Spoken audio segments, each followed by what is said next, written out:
কেমন হবে যদি আপনিও এই লোকটির মতো একটি হিংস্র সিংহের কবলে পড়ে যান? সেখান থেকে কি কোনোভাবে বেঁচে ফিরতে পারবেন? এই লোকটি একটি জঙ্গলে যায় পশু পাখি ধরার উদ্দেশ্যে। তবে হঠাৎ করেই বুঝতে পারে একটি সিংহ তার দিকেই দৌড়ে আসছে। সে তা বুঝতে পেরে গাড়ির দিকে দৌড়ে যায় আর কোনো মতে গাড়িতে উঠে পড়ে।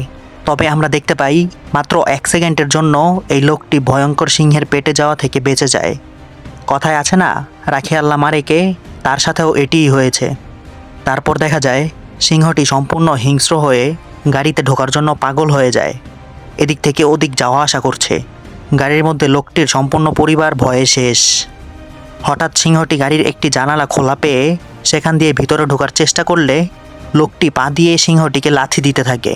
এর মধ্যে গাড়ি চালু দিলে সিংহটি পিছনে পড়ে যায় আর সম্পূর্ণ পরিবারটি এবারের মতো কোনোভাবে বেঁচে যায়।